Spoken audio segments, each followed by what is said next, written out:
الشيطان الرجيم بسم الله الرحمن الرحيم الحمد لله الذي هدانا لهذا وما كنا لنهتدي لولا أن هدانا الله لقد جاءت رسل ربنا بالحق الصلاة والسلام على رسول المسدد المصطفى الأمجد المحمود الأحمد أبي القاسم محمد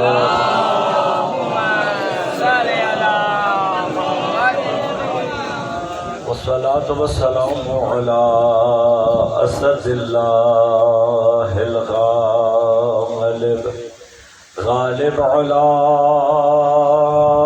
كل غالب علي بن أبي طالب والصلاة والسلام على سيدة المعصومة المظلومة الطاهرة البتول بضعة الرسول فاطمة الزهراء سيدة نساء العالمين والصلاة والسلام على الحسن المجتبى والحسين المظلوم وأهل بيته الطيبين الطاهرين المعصومين المظلومين المنتجبين المنتخبين لا سيما بقية الله في الأراضين روحي وأرواح العالمين لتراب مقدمه الفداء ولعنة الله على أعدائهم أجمعين أما بعد قال الله تعالى في كتابه الكريم بسم الله الرحمن الرحيم من عمل صالحا من ذكر أو أنثى وهو مؤمن فلنحيينه حياة طيبة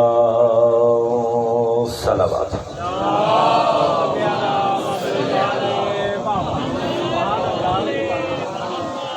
مومنین کرام سامعین محترم عزیزان گرامی قدر اس سالانہ عزاداری کی اس مجلس میں آپ کی خدمت میں گفتگو کے لیے سورہ مبارکہ انفال کی سورہ مبارکہ نحل کی 97 نمبر آیت کو آپ کی خدمت میں تلاوت کیا۔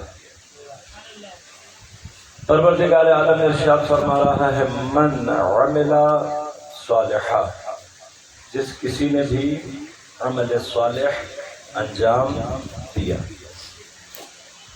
من ذکر او انثی، یہ عمل صالح انجام دینے والا مرد ہو یا خاتون،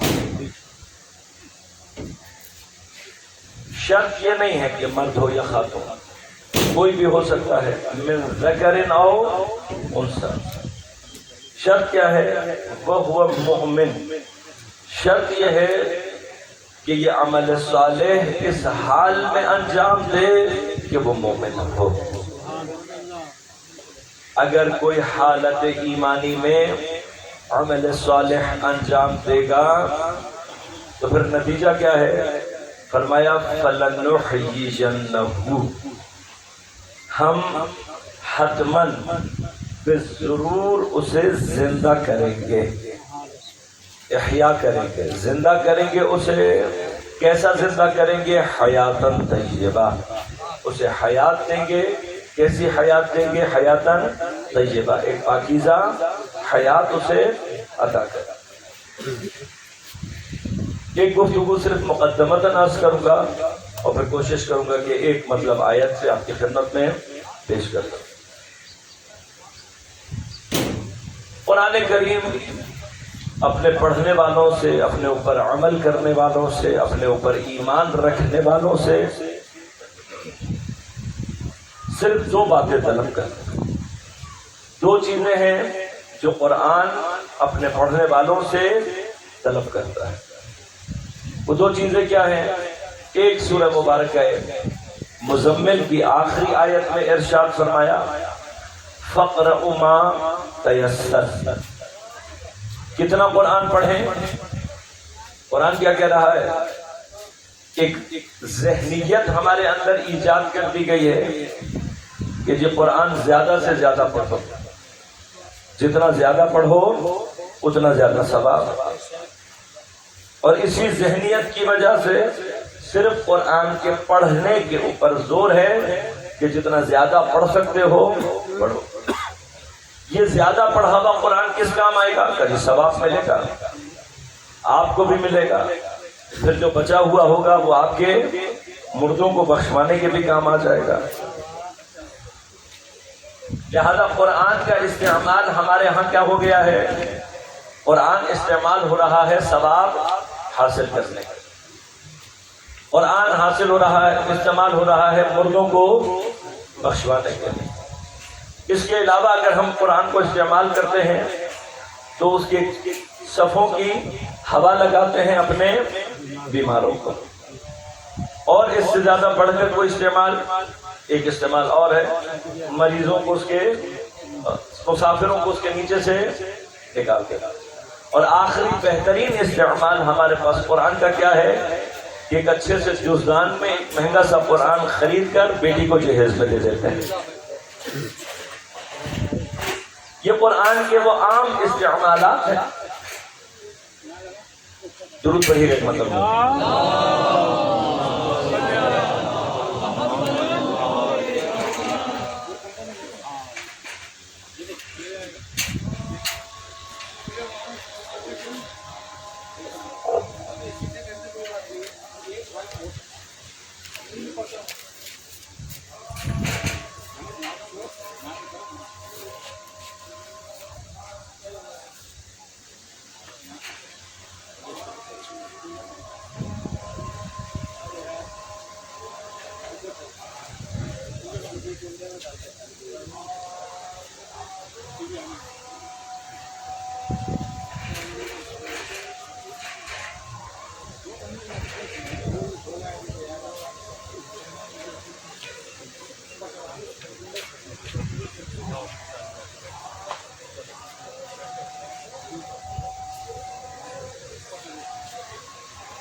علی کا دیب و زین زندہ ہے، فاطمہ کا نور عین زندہ ہے، سنو جب جب اذان کی صدا تو سمجھو حسین زندہ ہے۔ نعرہ حیدری۔ یہ جو قرآن سے متعلق کیفیات ہمارے اندر بھی پیدا ہو گئی ہیں، یہ بنیادی طور پر ہمارے مکتب میں شامل ہے۔ یہ زیادہ تر باہر سے آئی ہیں، ہمسائے سے آئی ہیں، کہ جہاں پر زور کیا ہے قرآن کے زیادہ سے زیادہ پڑھنے، لیکن قرآن خود کیا کہہ رہا ہے؟ فَقْرَؤْا مَا تَيَسَّرَ، جتنا تم آسانی کے ساتھ پڑھ سکو۔ کتنا آسانی کے ساتھ پڑھ سکتے ہو؟ ایک صفحہ پڑھ سکتے ہو، ایک صفحہ، آدھا صفحہ پڑھ سکتے ہو، آدھا صفحہ، ایک آیت پڑھ سکتے ہو، ایک آیت۔ قرآن اس سے زیادہ ڈیمانڈ نہیں کرتا۔ دنیا میں کوئی بھی مصروف سے مصروف آدمی ایسا نہیں ہوگا جو قرآن کی کم از کم ایک آیت روزانہ نہ پڑھ سکے۔ اور باقی جتنے بھی ہم بہانے بنا سکتے تھے وہ ٹیکنالوجی نے ختم کر دیا۔ بالآخر یہ ہمارے نفس کے بہانے ہی تھے کہ جی کون وضو کرے، کون قرآن اتارے، پھر کتابت کو ہاتھ لگانے کے لیے وضو وغیرہ۔ اب کیا ہو گیا؟ اب تو موبائل میں موجود ہے، دنیا بھر کی خرافات میرے موبائل میں موجود ہو، ایک قرآن کی اپلیکیشن موجود نہ ہو تو کیا ہم واقعاً خدا کو جا کر جواب دے سکتے ہیں؟ ایک اپلیکیشن کوئی بھی ڈال دے، روزانہ ایک آیت آپ کے ہاتھ ہلائے بغیر آپ کی اسکرین پر آ جائے۔ اب جو میں روزانہ سینکڑوں کی تعداد میں میسیجز پڑھ لیتا ہوں، یوٹیوب، فیس بک وغیرہ پر اتنا وقت برباد کر لیتا ہوں، کیا ایک آیت قرآن کی نہیں پڑھ سکتا؟ اور اگر نہیں پڑھ سکتا، یہ جو موبائل کی اسکرین پر آپ کے آ رہا ہے قرآن، اس کو ہاتھ لگانے کے لیے وضو کی بھی ضرورت نہیں، کیونکہ یہ کتابت قرآن نہیں، لہذا وضو کا مسئلہ بھی نہیں ہے، پڑھنے کے لیے زحمت کی ضرورت بھی نہیں ہے، خود بخود اسکرین پر آ جائے گی۔ اتنی فیسلٹیز کے باوجود اگر ہم قرآن کی ایک آیت بھی روزانہ نہیں پڑھ سکتے تو کیا واقعاً ہمیں یہ حق ہے کہ ہم قیامت کے دن اپنے آپ کو امت قرآنی کہلوا سکیں؟ یا پھر ہمیں حق ہے کہ ہم یہ کہہ سکیں کہ قرآن ہمارے لیے نازل ہوا، ہم وہ امت ہے کہ جس کی کتاب قرآن ہے، لہذا ذرا سا تفکر اور ذرا سا تدبر کا مرحلہ ہے۔ لیکن یہی جو تھوڑا سا آسانی کے ساتھ جو قرآن پڑھنا ہے، دوسری ڈیمانڈ کیا ہے؟ قرآن کہتا ہے افلا یتدبرون القرآن، کہ تم قرآن کے اندر تدبر کیوں نہیں کرتے، تم قرآن کے اندر غور و فکر کیوں نہیں کرتے ہیں؟ اب دو ڈیمانڈ کیا ہے؟ ایک ڈیمانڈ قرآن کی ہے کہ فقرؤوا ما تیسر، جتنا آسانی سے پڑھ سکتے ہو، اور جو آسانی سے پڑھ سکتے ہو اس کو کیسے پڑھنا ہے؟ افلا یتدبرون القرآن، قرآن کے اندر تدبر اور تفکر کیوں نہیں کرتے ہیں؟ غور کیجیے گا، تو اس سے زیادہ ڈیمانڈ قرآن نے نہیں کی، لہذا مکتب اہل بیت، مکتب قرآن یہ چاہتا ہے کہ قرآن سمجھا جائے، کم پڑھا جائے لیکن سمجھ کر پڑھا جائے۔ لیکن اس کے مقابلے کا جو مکتب ہے اس کی اپروچ یہ کیوں ہے کہ قرآن زیادہ سے زیادہ پڑھا جائے لیکن سمجھ کے نہ پڑھا جائے؟ اس کی وجہ یہی ہے کہ وہ اچھی طرح سے جانتے ہیں کہ اگر ہمارے لوگوں نے قرآن سمجھ کر پڑھنا شروع کر دیا تو قرآن تو بتا دے گا کہ حق پر کون ہے اور باطل کون ہے۔ قرآن بتا دے گا کہ حق پر کون ہے، قرآن بتا دے گا کہ کس کی فضیلت میں قرآن کی آیتیں نازل ہوئی ہیں اور کس کی مذمت میں نازل ہوئی ہے۔ تو پھر تو قرآن یہ سارے کے سارے راز کھول دے گا۔ لہذا وہ نہیں چاہتے، وہ چاہتے کیا ہے؟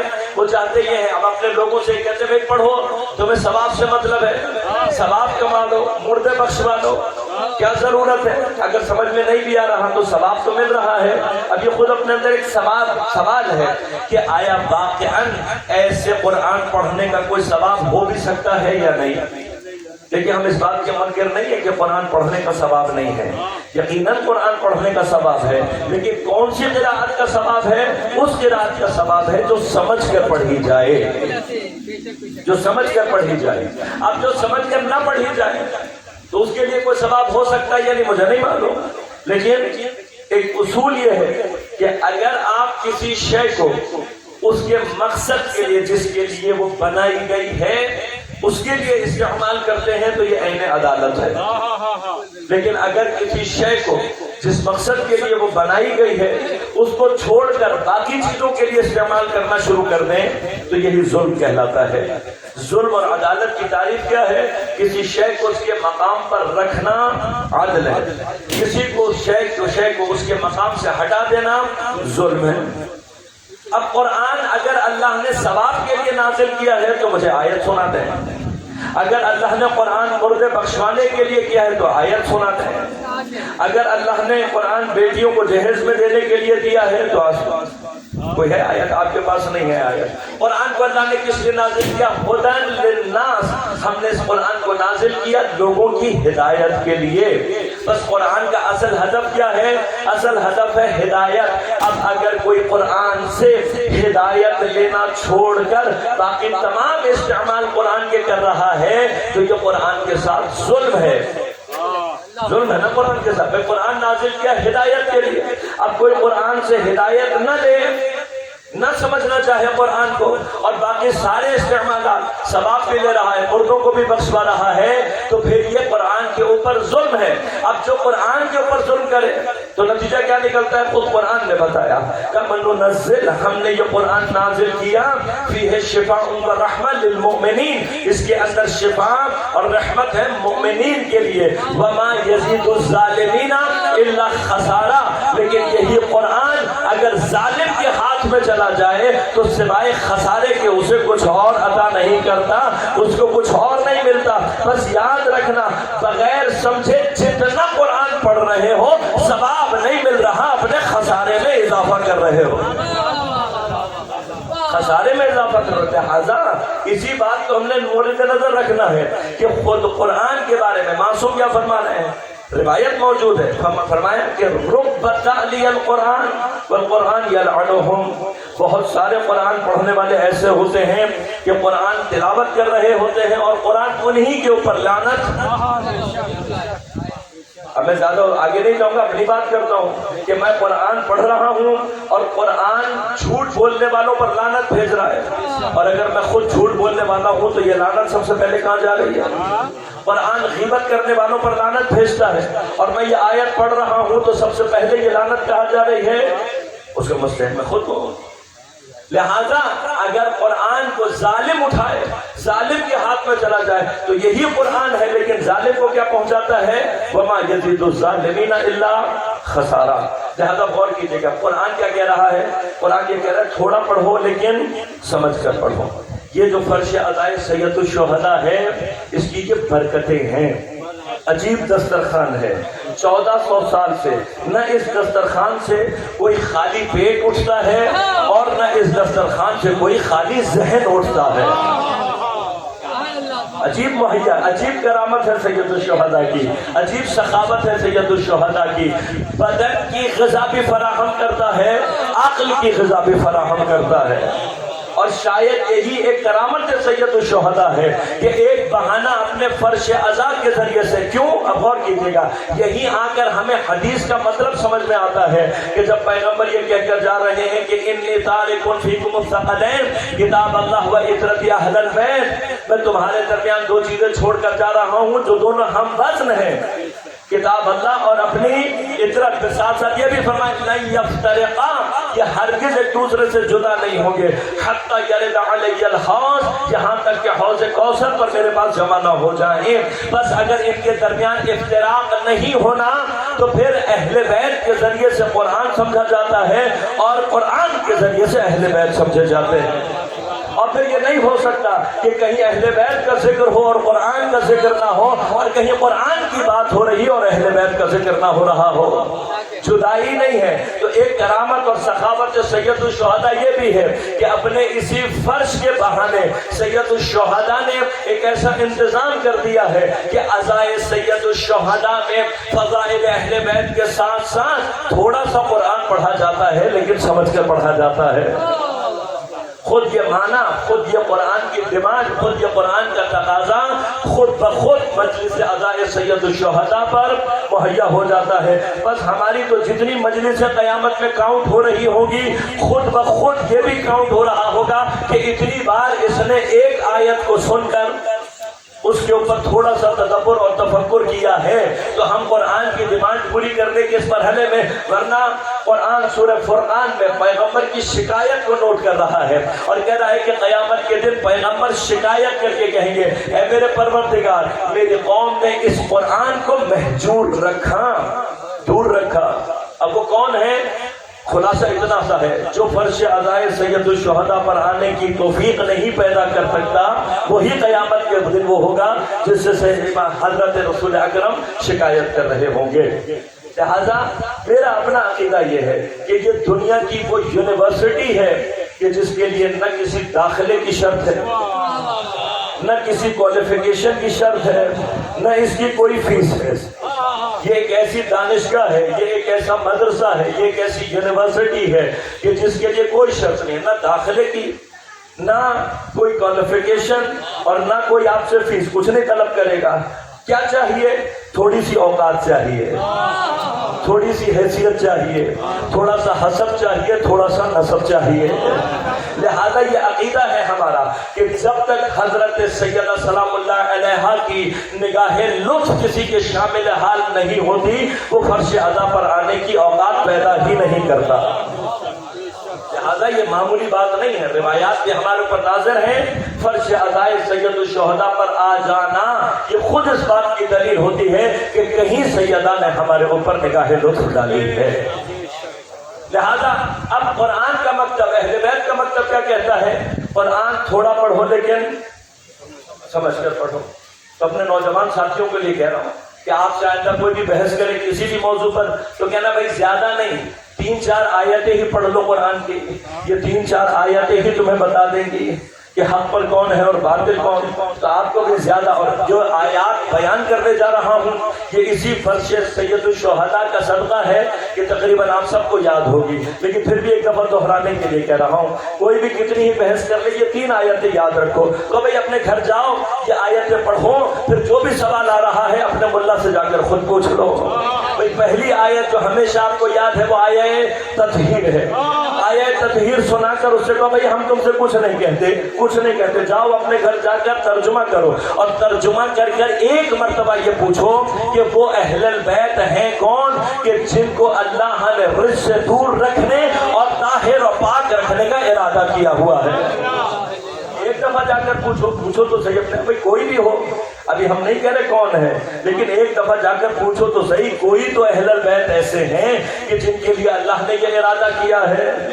دوسری آیت وہ بھی آپ کے اپنے اذہان میں محفوظ ہے، لیکن پھر بھی دوہرا رہا ہوں تاکہ آپ کے ذہن میں باقی رہے. دوسری آیت یا ایھا الذین آمنوا اطیعوا اللہ واطیعوا الرسول واولی الامر. یہ جو آپ کی زبان پر یہ آیتیں ہیں کہ کسی فرش کا صدقہ ہے، ورنہ ہمسائے میں جا کر دیکھیں لوگوں کو تو بسم اللہ بھی پڑھنی نہیں آتی ہے، اور اگر اچھی قراءت کرنی بھی آ جائے تب بھی سمجھ میں کچھ نہیں آ رہا ہوتا۔ تو ہمیں قراءت اچھی کرنی آئے یا نہ آئے، کم از کم قرآن سمجھ میں تو آ رہا ہوتا ہے۔ اب یہ چھوٹی سی آیت ہے، کیا کہہ رہی ہے؟ اے ایمان والو اللہ کی اطاعت کرو، اور اطاعت کرو رسول کی اور اولی الامر کی۔ اب ہمیں نہیں پتا اولی الامر کون ہے، لیکن جاؤ نا مولوی سے ایک مرتبہ تو سوال کرو کہ یہ اولی الامر کون ہے کہ جن کی اطاعت کو اللہ نے رسول کی اطاعت کے ساتھ قرار دیا ہے۔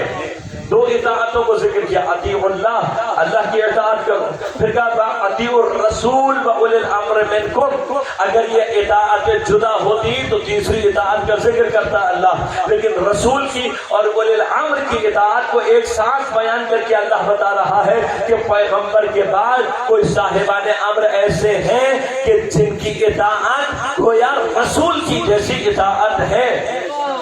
تو اب ہمیں نہیں فرق پڑتا کہ تم کس کو اولی الامر بنا کر لاتے ہو، لیکن کسی کو لاؤ تو صحیح، لیکن لانے سے پہلے یہ سوچ لینا کہ اگر تم نے یہ اولی الامر کسی فاسق کو کہا ہے، کسی فاجر کو کہا ہے، کسی شرابی کو کہا ہے، کسی زانی اور قاتل کو کہا ہے، تو پھر یہ اولی الامر کا خطاب کسی ایسے کو دینا رسول کی توہین بن جائے گا۔ اس لیے کہ پھر تم نے رسول کی اطاعت کو ایک فاسق اور فاجر کی اطاعت کے برابر کھڑا کر دیا۔ تیسری آیت جو آپ کو ذہن میں رکھیں، اور وہ تیسری آیت جس کو آیت ولایت کہتے ہیں، آیت یقیناً آپ کے ذہنوں میں محفوظ بھی ہے۔ اب مجھے نہیں پتا، لیکن یاد رکھیے گا اللہ نے ایک مقام وہ ہے کہ جہاں صرف اپنی ولایت کا ذکر کیا، کچھ مقامات وہ ہیں جہاں اپنے اور رسول کی ولایت کو ذکر کیا۔ یہ واحد آیت ہے جس میں اللہ نے تینوں ولایتوں کو اکٹھا کیا اور ولایت کے سلسلے کو کامل کیا ہے۔ لہذا یہ آیت ولایت، اور تمام علماء تمام مفسرین متفق ہیں اس بات پر کہ یہ آیت آخر زمانہ پیغمبر میں، یعنی قرآن کی آخر میں نازل ہونے والی آیتوں میں سے یہ آیت ہے، لیکن ترتیبی اعتبار سے اس کو اللہ نے کہاں رکھا ہے؟ آیت ولایت ہے۔ اور مجھے نہیں پتا لیکن عقیدہ ہمارا کیا ہے کہ یہ جو بھی قرآن کی موجودہ ترکیب اور ترتیب ہے یہ اللہ کے حکم سے پیغمبر اکرم صلی اللہ علیہ وسلم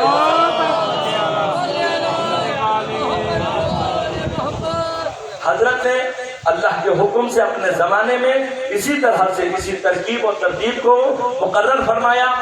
ایک سوال جو اکثر جوانوں کے ذہنوں میں رہ جاتا ہے، یہیں پر جواب دے کر تیزی سے گزر جاؤں گا کہ حضرت امیر کا جو مصحف ہے، حضرت امیر نے جو نسخہ جمع کیا ہوا تھا یا لکھا تھا، وہ اس ترتیب سے خلاف نہیں ہے، برخلاف نہیں ہے۔ ترکیب اور ترتیب یہی ہے قرآن کی۔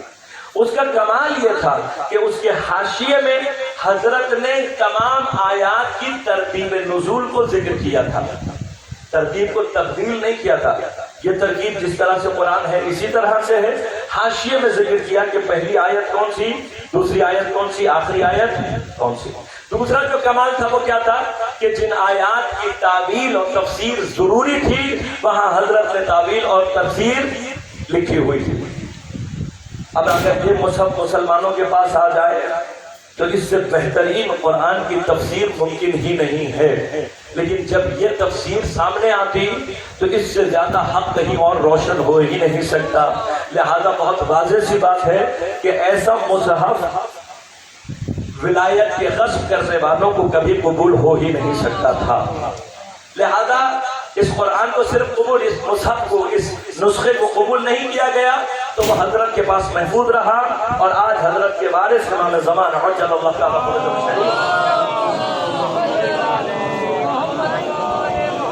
حضرت کے پاس محفوظ ہے، اور انشاءاللہ حضرت کے ظہور کے ساتھ قرآن کے علوم کا جو آپ اس ذریعے سے کھولے گا وہ اپنی جگہ ایک پوری سلسلہ ہے۔ لیکن مرحلہ کیا ہے؟ جو مرحلہ یہ ہے کہ یہ ترکیب اللہ نے پیغمبر کے ذریعے سے رکھوائی ہے۔ تو مجھے نہیں پتا کہ اللہ نے آیے ولایت کا اتنا پنجتنی ایڈریس کیوں دیا ہے۔ آیے ولایت کا ایڈریس پنجتنی ایڈریس ہے۔ اب پنجتن کو ماننے والوں کے لیے اس آیت کا ایڈریس کبھی بھولنا نہیں چاہیے۔ جو پنجتن کو یاد رکھتے 5ویں سورہ کی 55ویں آیت ہے۔ تو جس کو 5 کا عدد یاد رہے گا وہ آیا ولایت کا ایڈریس بھول نہیں سکتا. 5ویں سورہ 55 نمبر آیا. اب کیا کہا ہے آپ نے سنا ہوا, میں صرف ایک مقام عرض کروں گا, تفصیل میں نہیں جاؤں گا. وہ مقام کیا ہے؟ فرمایا انما ولیکم اللہ ورسولہ والذین آمنوا الذین یقیمون الصلاۃ ویؤتون الزکاۃ وہم راکعون. ترجمہ بھی آپ کے ذہنوں میں محفوظ ہوگا, میں تفصیل میں نہیں جا رہا, صرف تدبر کا ایک نقطہ آپ کی خدمت میں عرض کروں گا اور تیزی سے آگے بڑھ جاؤں گا. کون کون ہے ولی؟ 3 ولی اللہ نے گنوا دیا. اللہ ہے, رسول ہے. تیسرے ولی کا اللہ نے نام نہیں لیا, نہیں نام لیا. اب مجھے نہیں پتا, میں اس پر بحث کر سکتا ہوں, لیکن آج مقام یہ نہیں ہے. اللہ چاہتا ہے تھوڑی سی عقل تو استعمال کرو. یہ جو اکثر ہم سے کہا جاتا ہے, اکثر کہا جاتا ہے کہ بھائی تمہارے والا علی ہمیں سمجھ میں نہیں آتا. تو میں ان کو یہ کہتا ہوں, جس کو قرآن سمجھ میں نہیں آتا اس کو علی کبھی سمجھ میں آ ہی نہیں سکتا. علی کو سمجھنا ہے تو پہلے قرآن کو سمجھنے کی عادت ڈالو, اور جس دن تم نے قرآن سمجھنا شروع کر دیا علی خود بخود سمجھ میں آنا شروع ہو جائیں گے. اللہ نے نام نہیں لیا, کیوں؟ صاحبان عقل کے لیے ہے قرآن. اب عقل کی ایک چھوٹی سی دلیل ہے. کیا دلیل ہے؟ فرمایا کون ہے؟ اللہ ولی ہے, رسول ولی ہے. تیسرے ولی کا اللہ نے نام نہیں بتایا, نام نہیں بتایا. میں ابھی وہاں رکوع میں نہیں جا رہا. حالت رکوع میں زکات, ہم نے جب یہ ترجمہ, اور صحیح ترجمہ یہی ہے, تحاشا ہمارے پاس ادلہ. زمخشری کہ جو ادبیات عرب کا استاد مانا جاتا ہے, بلکہ استاد الاساتید مانا جاتا ہے, اس نے کہا کہ یہ حال کے علاوہ کچھ اور نہیں ہو سکتا. لیکن پھر بھی کچھ لگے ہوئے ہیں زور پہ کہ نہیں, یہاں پر حالت رکوع سے رکوع مراد نہیں ہے, خشوع اور خضوع کی حالت ضروری ہے. اس سے مراد تو مجھے نہیں پتا وہ کون سی مالی عبادت ہے جس میں خشوع. اس نبی کو وہی نازل کرنے کے بعد 3 سال تک اللہ نے یہ کہا کہ اے حبیب تم نے کسی کو نہیں بتانا. 3 سال تک پیغمبر نے کسی کو نہیں بتایا کہ میرے اوپر وہی نازل ہو گئی ہے, میں اللہ کا نبی ہوں, لا الہ الا اللہ محمد رسول اللہ پڑھ لو. 3 سال تک تمام مسلمان متفق ہیں. 3 سال کے بعد پیغمبر کو امر ہوا وانذر عشیرتک الاقربین. 3 سال کے بعد کہا اللہ نے کہ اب اپنے نزدیک ترین جو قوم والے ہیں, قرابت دار ہیں, خاندان والے ہیں, ان کو دعوت دو. 3 سال کے بعد. اب سوچے تو صحیح نا کہ جب اللہ نے یہ نبی کائنات تک پیغام پہنچانے کے لیے بھیجا ہے, وہی بھی نازل ہو گئی ہے, تو اللہ یہ کیوں چاہتا ہے کہ 3 سال تک یہ پیغام کسی کو نہ پہنچے. لیکن اسی 3 سال میں کوئی ایک ایسا بھی ہے کہ جب سے نبی پر وحی آئی ہے وہ آیتوں کا گواہ بھی ہے, وحی کا گواہ بھی ہے. جب سے نبی ہے وہ نبی کی نبوت پر. اب ہمارے حساب سے تو ہم پیچھے چلے جائیں گے, ہمارے حساب سے تو یہ ایمان بہت پیچھے چلا جائے گا, لیکن ظاہر دین پر بات کر رہا ہوں, اس کے لیے بات کر رہا ہوں جس کے حساب سے نبی 40ویں سال میں آ کر نبی بنے ہیں. یہ اس کے لیے کہہ رہا ہوں, ورنہ اگر میں الذین آمنو کی تعبیر کر دوں تو پھر وہ زمانہ بھی آئے گا جب ایمان لانے والا جس پر لایا گیا ہے یعنی اللہ کے علاوہ کوئی اور تھا ہی نہیں, بس وہ تھے کہ جو ایمان لائے اور اللہ تھا. پھر تو بحث وہاں تک جائے گی, لیکن ہم وہاں نہیں جا رہے, ظاہر دین سے بات کر رہے ہیں. جو یہ کہہ رہا ہے کہ 40 سال کی عمر میں وحی نازل ہوئی, چلو ہم یہ مان لیتے ہیں, لیکن اس 40 سال کی عمر میں وحی نازل ہونے کے بعد 43ویں سال تک کوئی اور اگر مومن ہے تو لا کر دکھا دو. لہذا حضرت نے افتخار کر کے کہا کہ میں پیغمبر کے ساتھ ایسے رہتا تھا جیسے اونٹنی کے ساتھ اس کا بچہ رہتا تھا. میں ہوں جس نے پہلی وحی کے نور کو دیکھا, میں ہوں جس نے جبرائیل کی آواز کو سنا, میں ہوں کہ جس نے پہلی وحی کے بعد شیطان کے نالا و فریاد کو سنا, میں ہوں اول المسلمین, میں ہوں اول المؤمنین.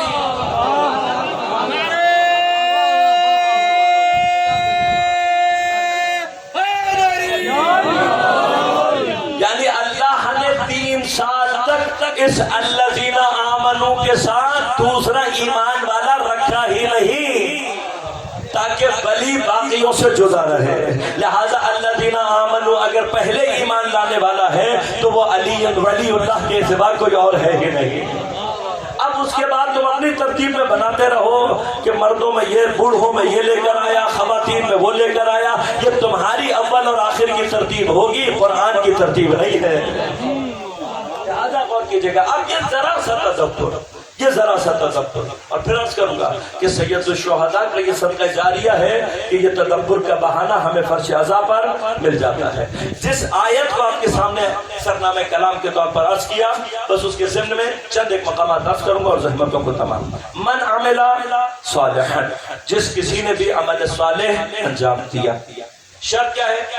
فرمایا من ذکر او انثی، اس سے بحث نہیں ہے، جینڈر ڈسکرمنیشن نہیں ہے، مرد ہو یا خاتون. شرط کیا ہے؟ وہ مومن، مومن ہونا چاہیے، مومن ہو اور عمل صالح انجام دے. نتیجہ کیا ہے؟ نتیجہ اتنا ڈیفائنڈ ہے. اللہ تاکیدیں لنحیینہ، تین تاکیدیں موجود ہیں، یعنی کہ اتنا ڈیفائنڈ ہے، اللہ اتنا انشورڈ کر رہا ہے کہ تم یہ دو کام کر لو، ایمان کے ساتھ عمل صالح کو انجام دو تو میری طرف سے گارنٹی ہے. گارنٹی کیا ہے؟ فَلَنُحْيِيَنَّهُ، ہم حتماً بالضرور تمہیں زندہ کریں گے. کیا کریں گے؟ زندہ. اور کیسا زندہ کریں گے؟ حیاتاً طیبہ. تو پہلا سوال تو یہ ہے کہ کیا یہ عمل صالح انجام دینے والے مردہ ہیں کہ خدا ان کو یہ کہہ رہا ہے کہ میں تمہیں زندہ کروں گا؟ یا تو یہ مانا جائے یا پھر یہ مانا جائے کہ یہ حیات طیبہ کوئی ایسا مقام ہے کہ جہاں پر ابھی لوگ پہنچے نہیں ہیں. تو انشاءاللہ وہ اپنی جگہ حیات کی گفتگو ہے، اس میں عرض کروں گا. ایک فیزز آف حیات، فیزز آف لائف وہ ہیں کہ جن کو بائیولوجی بیان کرتی ہے. بائیولوجی کہتی ہے سنگل سیلولر، ڈیولپ کرتا ہے آتا ہے multi cellular, multi cellular develop کر کے آتا ہے ترقی کر کے پلانٹس میں، پلانٹس ترقی کر کے آتے ہیں کس پہ؟ حیوان. اینیمل لائف سب سے طاقتور حیات ہے کس کے نزدیک؟ سائنس. اب جہاں سائنس خاموش ہوتی ہے وہاں سے دین شروع ہوتا ہے.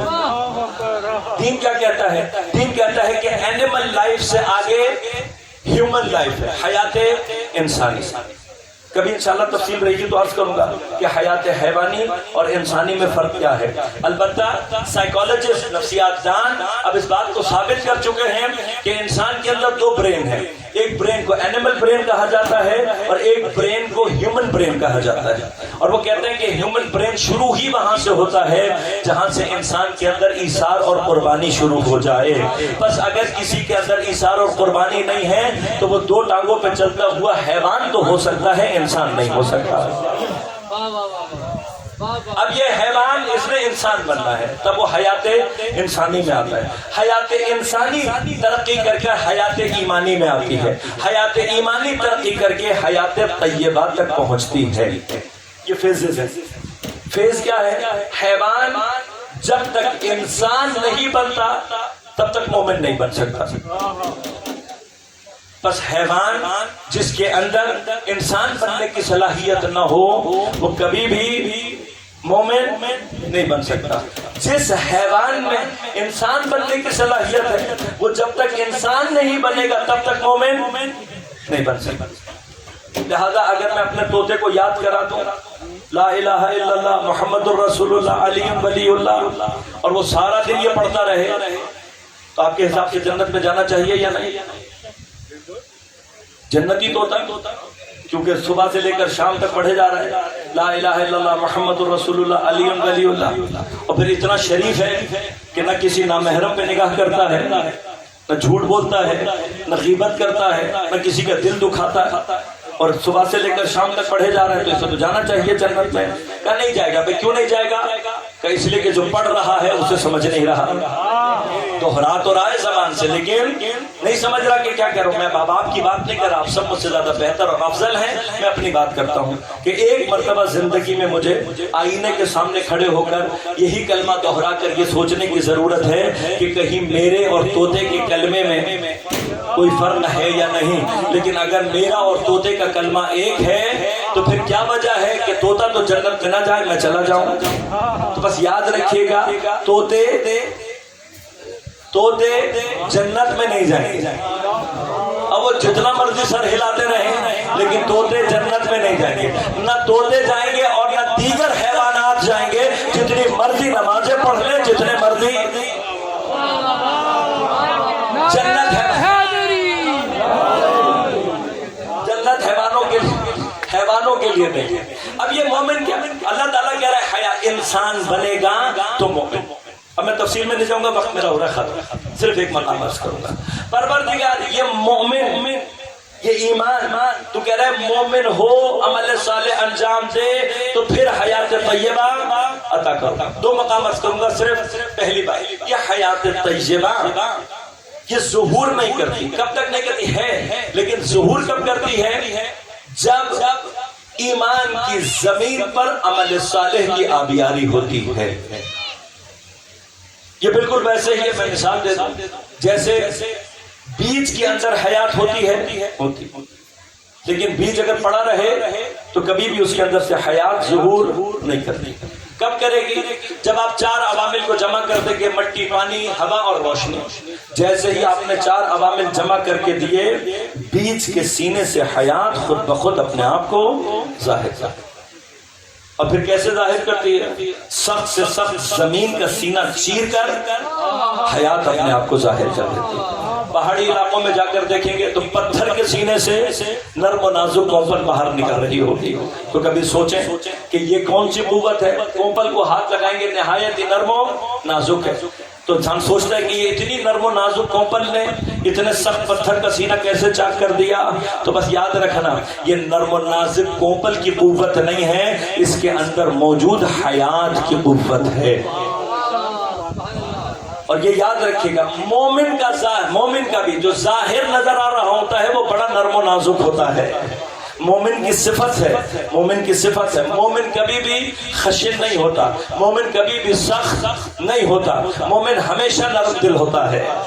لہذا مومن کبھی بھی خودکش نہیں ہو سکتا، مومن کبھی بھی کسی مظلوم کو قتل کرنے والا نہیں ہو سکتا، مومن کبھی بھی مظلوم پر ظلم کرنے والا نہیں ہو سکتا. یہ علامت ہے. اچھا، یہ اتنے نازک سے ہوتے ہیں لیکن پھر بھی دنیا میں اتنی شدت کے ساتھ پھیر رہے ہیں، اتنی پابندیوں کے باوجود، اتنی سختیوں کے باوجود بدترین دشمنوں کا سینہ چیر کر اپنے آپ کو ظاہر کر دیتے ہیں. کیسے کر دیتے ہیں؟ مومن ہوتے ہیں، بس عمل صالح کا آپ آنا ہوتا ہے، آبیاری ہونی ہوتی ہے، یہ حیات خود بخود اپنے آپ کو ظاہر کر دیتی ہے. دو مرحلے بس عرض کروں گا اور زحمتوں کو تمام. ایمان مشکل کیا ہے؟ مشکل یہ ہے کہ ایمان ایک ٹینجیبل چیز نہیں ہے، محسوس چیز نہیں ہے. اب ہے کسی میں یا نہیں یہ کون بتائے گا؟ کوئی نہیں بتا سکتا. ہم نے معیار کیا دیا؟ ہم نے کہا جی کلمہ پڑھ لو، جو بھی کلمہ پڑھتا ہوا نظر آ جائے مسلمان. یہ بھی قرآن کا معیار نہیں ہے. قرآن نے اگر پورے قرآن نے کہیں پر کسی کے کلمے کو ذکر کیا ہے تو منافق کا کلمہ، واحد کلمہ، نہ اللہ نے کسی نبی کا کلمہ، نہ کسی مومن کا، نہ کسی صحابی کا. واحد کلمہ جو سورہ منافقون کی پہلی آیت میں اللہ نے ذکر کیا کس کا ہے؟ منافق کا. اور وہ یہ کلمہ ذکر کر کے اللہ نے کیا کہا؟ یہ ذکر کر کے کہا واللہ یشہد، اللہ گواہی دیتا ہے، ان المنافقین لکاذبون، یہ منافق جھوٹ بولنے والے ہیں. بس یاد رکھیے گا، قرآن یہ کہتا ہے کہ تمہاری زبان کا کلمہ نہیں چاہیے، جو چاہیے وہ تمہارے عمل سے چاہیے. لہذا اگر کوئی تاریخ میں کسی کا کلمہ ثابت کر کے اسے مسلمان بنا رہا ہو، سمجھ لینا کہ اپنے زمانے کا منافق ہے. جو عمل کرتے ہیں ان کو کلمے ثابت کرنے کی ضرورت ہی نہیں ہے. لہذا ہمیں کسی کے ایمان کو ثابت کرنے کی ضرورت نہیں ہے. ہم جن کی بات کر رہے ہیں ان کے عمل کی سند پر قرآن پہلے دے دیتا ہے کہ دیکھو یہ اگر ایسے ہیں کہ کچھ اندھوں کو، تعصب کے اندھوں کو ان کا کلمہ نظر نہ آئے تو تم پریشان نہ ہونا، میں ان کے عمل پر ایسی سند دوں گا، جب تک عمل باقی رہے گا ان کا ایمان باقی رہے گا. یہ سند دینے کے لیے اللہ نے کسی ایسے مومن کا تذکرہ کیا کہ جس کا ایمان ظاہر نہیں تھا لیکن اس کا عمل تاریخ میں یوں ثابت ہوا کہ اس نے ایک مرتبہ اپنے زمانے کے نبی کی جان بچائی، اللہ نے اس کو ایمان کی سند عطا کر دی، یہ کہہ کر کہ اس کا ایمان ظاہر نہیں تھا، اس نے اپنا ایمان چھپایا ہوا تھا، بس اس کا کلمہ مت ڈھونڈنا. لہذا اب کوئی تو ہے کہ جو ایک نہیں 40 سال تک سید المرسلین کی جان بچا کر اپنے عمل سے اپنے ایمان کو ثابت کر رہا.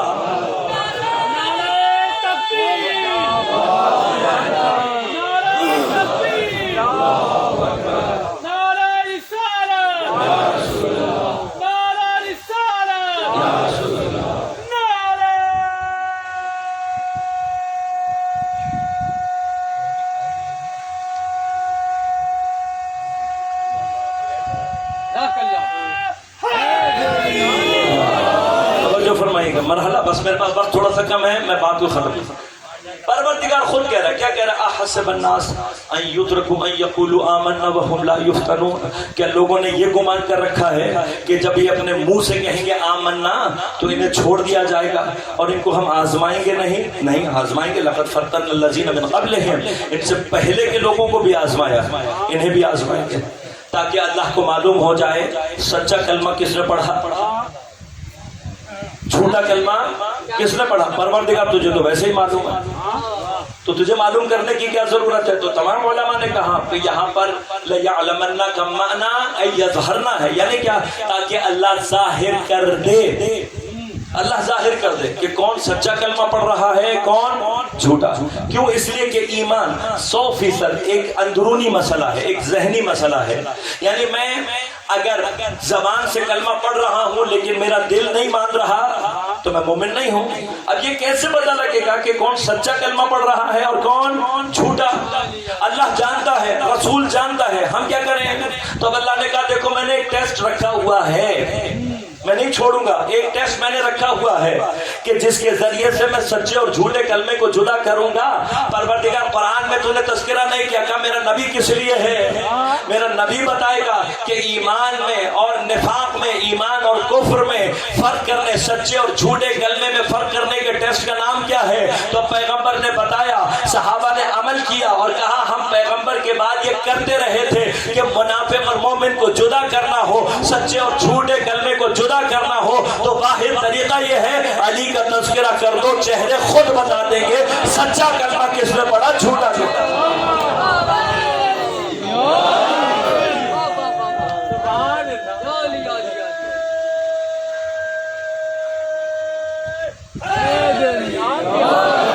بس آخری منزل عرض کروں، یہ ایمان۔ اب ہمیں اپنے والدین کو دعا دینی چاہیے۔ اگر علی کا نام سن کر دلوں پر سرور کی کیفیت آ رہی ہے، چہرے کھل رہے ہیں، یہ ذکر برداشت ہو رہا ہے، تو اس کا مطلب ایمان موجود ہے۔ میں نے نہیں رکھا، یہ ٹیسٹ اللہ نے رکھا ہے اور اس کا وعدہ ہے، اس نے کہا ہے میں یہ کام ضرور کروں گا۔ تو اب یہ ہوتا رہے گا تا قیامت تک، سچے اور جھوٹے کلمے جدا ہوتے رہیں گے۔ اب ایمان موجود ہے، جیسے بیج کے سینے میں حیات ہے، لیکن یہ بیج کی حیات کب تک ظاہر نہیں ہوگی؟ جب تک چار عوامل نہ آ جائے۔ یہ حیات ایمانی ہے، یہ حیات طیبہ میں کب تبدیل ہوگی؟ فرمایا جب تک کہ عمل صالح کی آبیاری نہ ہو جائے۔ چونکہ میرا وقت ختم ہو گیا، میں معذرت چاہتا ہوں، کچھ دقیقے اوپر لے رہا ہوں صرف بات کو ختم کرنے کے لیے۔ عمل صالح کیا ہے میں تفصیل میں نہیں جاؤں گا، لیکن صالح صلح سے نکلا ہے۔ صلح جس کو اردو میں ہمارے ہاں تلفظ کیا جاتا ہے، عربی میں صلح ہے۔ صلح کب ہوتی ہے؟ جب دو افراد کے تعلقات میں فساد پیدا ہو جائے، اس فساد کا رد، اس فساد کا مقابلہ، اس فساد کو ختم کرنے کا نام ہے صلح۔ لہذا اردو میں صلح کو عام طور پر صفائی کے ساتھ ترکیب کیا جاتا ہے، کہا جاتا ہے صلح اور صفائی۔ یہ صفائی سے یہاں پر کیا مراد ہے؟ صلح کی اس کیفیت کو، یعنی کیا؟ جہاں پر کسی عمل سے معاشرے کے فساد کو ختم کیا جا رہا ہو، یہ عمل خاص طور پر عمل صالح کہلاتا ہے۔ بس بہت سارے نیک عمل ہوں گے، بہت سارے حسنات ہوں گے، بہت سارے بر کے مقامات ہوں گے۔ عمل صالح کون سا عمل ہے؟ عمل صالح وہ عمل ہے کہ جس کے ذریعے سے معاشرے کا فساد ختم ہو رہا ہو۔ اور یہ بھی اب حسین علیہ السلام کا ہمارے اوپر ایک اور کرم ہے کہ اپنے فرش عزا سے ایمان بھی دیا، قرآن پر عمل بھی دیا، قرآن کی قرآت بھی دی، قرآن میں تدبر بھی دیا، اور اسی فرش عزا سے عزاداری کی شکل میں عمل صالح بھی عطا کر دیا۔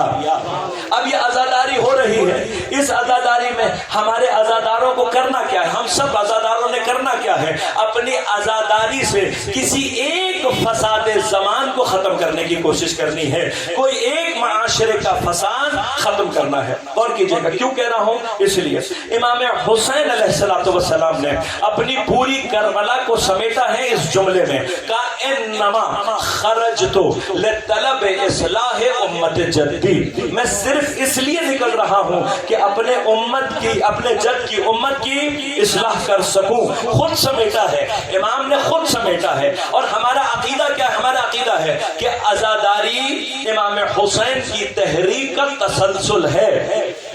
آج کی عزاداری اس حل میں ناصر ینصرنا کا لبیک ہے، لہذا لبیک یا حسین آج بھی اسی حل میں ناصر ینصرنا کی آواز کا جواب ہے۔ لیکن اب میرا عزادار کہاں اپنا قدم حسین کے قدم کے اوپر رکھتا ہے، جہاں پر وہ اپنی عزاداری سے معاشرے کے کسی فساد کو ختم کرنے کے لیے آگے بڑھتا ہے۔ بس اگر عزاداری میں یہ اصلاح معاشرے کا عنصر غالب ہو جائے تو جہاں یہ عزاداری عمل صالح انجام دے رہی ہوگی، ایمان کی زمین ماں باپ نے فراہم کی ہے، بس ہم نے اپنی عزاداری کو اصلاحی رنگ دے کر معاشرے کے کسی فساد کو ختم کر کے اپنے قدم کو حسین کے قدم کے ساتھ ملانا ہے۔ پھر تاریخ گواہ ہے جو حسین کے ساتھ آ جائے اس کی قسمت میں صرف حیات ہی حیات ہے، اس کے لیے موت ہے۔ لہذا غور کیجیے گا، یہ عمل صالح، یہ عمل صالح۔ بس ایک جملہ دے رہا ہوں، زیادہ تفصیل میں نہیں جاؤں گا کیونکہ گفتگو ختم ہو گئی۔ صالح صلح کہاں ہوتی ہے؟ جہاں فساد کو ختم کرنے کا نام صلح۔ اب مجھے نہیں پتا، لیکن ایک دنیا امام حسن مصطفیٰ علیہ السلام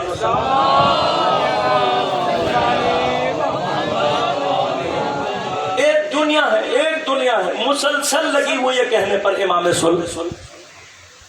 ہم نے نہیں کہا اتنا، ہم نے نہیں کہا کیونکہ ہمارے حساب سے امام نے صلح کی نہیں ہے، اور میں عرض کروں گا انشاءاللہ 2 منٹ میں کوشش کروں گا بات کو سمیٹوں، لیکن ہمارے حساب سے امام نے صلح نہیں کی ہے، امام نے شکست نامے پر سگنیچر کی ہے۔ شکست نامے امام نے کیا کیا؟ ایک چھوٹا سا جملہ، تاریخ ہے یہ، ہمارے بچے بڑے کنفیوز رہتے ہیں۔ امام نے کبھی صلح نہیں، جیسے ہی امامت کے منصب پر پہنچے ہیں معاشرے کے فساد کو، غور کیجیے گا، ہم نے امام کا نام امام صلح نہیں رکھا، ہم نہیں کہتے، خود ہی کہہ رہے ہیں، خود کہہ رہے ہیں نا، ہر جگہ بیٹھ کر کیا کہتے ہیں؟ امام صلح۔ تو اگر تمہاری بات مان لیتا ہوں اور مان لیتا ہوں کہ یہ امام صلح ہے تو خود انصاف کر کے بتاؤ امام صلح کے مقابلے پر جو آئے گا وہ اپنے زمانے کا امام فساد ہوگا یا نہیں؟ صلح رد ہے فساد کی۔ اب جو امام صلح کے مقابلے پر آیا تمہاری اپنی گفتگو کے مطابق وہ خود بخود امام الفساد بن جاتا ہے، اور اسی فساد کو مٹانے کے لیے امام اٹھے، لشکر لے کر آئے۔ اس نے کیا کیا؟ امام جانتا ہے، غور کیجیے گا، میں تو امام کی اسٹریٹجیز یقین کریں، امام حسن مصطفیٰ کی سیاسی اسٹریٹجیز شاید دنیا میں کوئی اس مقابلے پر ہے۔ بات میں کسی سے نہیں کہہ رہا، کوئی کمپیریزن نہیں کر رہا، کوئی بات نہیں کر رہا، ائمہ کے درمیان میں کمپیریزن نہیں ہوا کرتا، بس تجلیاں ہیں جو کہ ظہور کر رہی ہوتی ہیں، کوئی کمپیریزن نہیں ہے۔ جو ایک سے ظاہر ہو جائے وہ باقی 14 کے لیے ثابت، یہ ہمارا ایمان ہے۔ لہذا یہ تجلیات ہیں جو ظہور کرتی ہیں، جیسی تجلیات سیاسی امام سے ظہور کی ہے تاریخ میں کسی سے نہیں ہوگی۔ سامنے کون آیا ہے؟ سامنے وہ آیا ہے جو صفین کا تجربہ رکھتا ہے۔ امام جانتے تھے کہ یہ صفین کا تجربہ، امام کو پتا ہے یہ جتنی مکاریاں کر رہی تھی کر چکا ہے، اب دوبارہ قرآن نیزوں پر نہیں اٹھ سکتا۔ لہذا امام نے کیا کیا؟ امام نے پہلا کام یہ کیا، جتنے غدار تھے چن چن کر ان کو سپہ سالار لگاتے رہے۔ امام سپہ سالار لگاتے، وہ پیسے خرچ کرتا، غدار بک جاتا۔ اگلی دفعہ امام جو بھیجتے وہ پہلے سے مہنگا غدار ہوتا، پھر اس کو خریدتا۔ آخری عبید اللہ ابن عباس کو بھیجا تھا جس کے بچوں کو شام والوں نے قتل کیا تھا، اس کے ایک بچے کو اس کی بیوی کی گود میں قتل کیا تھا، جس صدمے سے وہ عورت پاگل ہو گئی تھی۔ یہ سب سے مہنگا غدار تھا جو امام نے بھیجا۔ کیا ہوا؟ بچوں کا قاتل ہے، بڑی قیمت لگی، اتنی قیمت لگی کہ بیت المال اور خزانہ تو خالی ہوا جیب کے پیسے بھی خالی ہوئے، اور جب سارے غدار خرید چکا تب امیر شام کو سمجھ میں آیا کہ امام حسن نے مات کہاں دی ہے۔ سوچے گا، یہ سمجھیے گا اس بات کو، میں تھوڑے سے کوشش کر رہا ہوں۔ امام نے کیا کیا؟ امام غدار پہ غدار بھیجتے رہے، غدار ہر دفعہ مہنگا بھیجتے، پورا خزانہ خالی کر دیا۔ جب پورا خزانہ خالی ہو کر پلٹ کر دیکھا تو اب پتہ لگا کہ امام کے سارے وفادار تو ابھی باقی ہیں۔ اب اس کو نظر آ رہا تھا سارے بنو ہاشم امام نے سنبھال کر رکھے ہوئے تھے، اب اس کو نظر آ رہا تھا اب اگر اگلا سپہ سالار آیا یا عباس ہوں گے یا مسلم ابن عقیل ہوں گے یا عبداللہ بن جعفر طیار ہوں گے یا محمد حنفیہ ہوں گے یا ہلال بن علی ہوں گے، اور ابھی تو حسین بھی فہرست میں موجود ہے۔ اتنے وفاداروں کو دیکھ کر اتنا ڈرا کہ سفید کاغذ پر سگنیچر کر کے بھیج دیا، کہا مولا جو لکھنا ہے لکھ دے، میں قبول کرنے کے لیے تیار ہوں۔ اس کو تاریخ میں صلح نہیں، اسے شکست کہتے ہیں۔ حسینیت حسینیت یزیدیت یزیدیت نعرہ حیدری۔ یہ شکست ہے، یہ شکست ہے۔ اب آخری بات بس کہ جب شکست دے دی تھی تو پھر خلافت کیوں پلٹائی؟ یہ سیاسی بصیرت ہے۔ میں قربان جاؤں، واقعہ امام حسن مصطفیٰ کی سیاست پر تھی۔ امام نے یہ خلافت اس لیے پلٹائی کہ یہ وہ ابا تھی جو زبردستی امامت کے کندھوں پر چڑھائی جا رہی تھی۔ اگر امام حسن مجتبی اس مسلمانوں کی بنائی ہوئی خلافت کو رد نہ کرتے، مجھے اور آپ کو بھی آج تک سمجھ میں نہ آتا کہ مسلمانوں کے بنائے ہوئے اور اللہ کے بنائے ہوئے میں فرق کہاں پر ہے۔ امام نے یہ رد کر کے بتایا کہ ہم مسلمانوں کے بنائے ہوئے کے محتاج نہیں ہیں، کیونکہ ہم اللہ کے بنائے ہوئے ہیں۔ پورے نظام کو رد کیا ہے امام نے، پورے نظام کو۔ یہ وہ خلافت ہے، یہ وہ حکومت ہے جو کہ امام کو نہیں چاہیے، جس کو اللہ نے حاکم بنا کر بھیجا۔ لیکن حق کیا ہے؟ حق امامت یہ ہے کہ ہم اپنی زندگیوں پر حاکم صرف اپنے زمانے کے امام کو بنائیں۔ اگر میں اپنی زندگی میں اسلام کی حکومت نہیں چاہتا، گویا امام زمان کی حکومت نہیں چاہتا۔ لہذا ہمیں کسی کی نہیں چاہیے، کسی سیاسی پارٹی، کسی سیاسی لیڈر ہمیں نہیں چاہیے، کوئی سیاسی لیڈر نہیں۔ ہمیں صرف اسلام کی حکومت چاہیے، کیونکہ جب میرے اوپر اسلام حکومت کرے گا تو اسلام کا حاکم خود بخود پردے سے آئے گا اور آ کر اپنی حکومت کو آگے چلائے۔ لیکن حکومت کرنا ہمارے نفوس پر سوائے معصوم کے کسی اور کا حق نہیں۔ ان ایام میں موجود ہیں کہ جہاں کربلا اپنے اس مراحل کو طے کر رہی ہے کہ جہاں پر ایک طرف سید الشہداء کی کامیابی کے مقامات اور دوسری طرف اسیروں کی رہائی کی کیفیت۔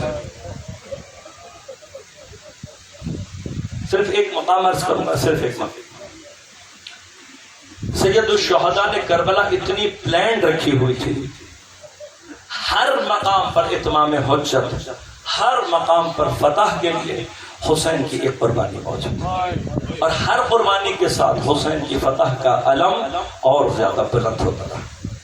مجھے نہیں پتا کہ ان 72 قربانیوں نے ہی اس کو کہاں پہنچا دیا تھا، لیکن ایک قربانی کہ جس نے حسینیت کے علم کو اس چوٹی پر پہنچانا تھا کہ جس سے آگے فتح کا امکان اور تصور ہی باقی نہیں ہے۔ فتح کی امکان کی چوٹی کو سر کروانے والی قربانی کا نام سکینہ بنت الحسین۔ یہ وہ قربانی ہے کہ جس نے یزیدیت کو اس کے گھر میں توڑ کر اپنے گھٹنوں پہ بیٹھ گئی ہے یزیدیت اس آخری قربانی کے ساتھ،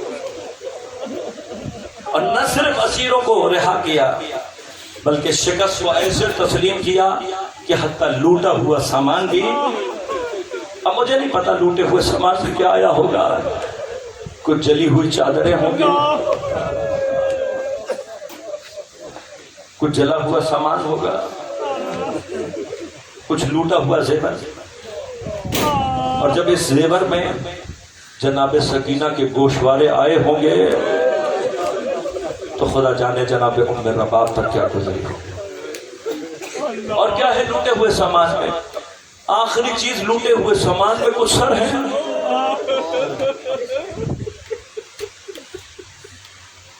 کس نے بڑا اچھا جملہ کہا تھا کہ یزید نے کہا تھا حسین یا دست بیعت دو یا سر دو، کہ امام نے بیعت دینے سے انکار کیا، یزید سر لے گیا۔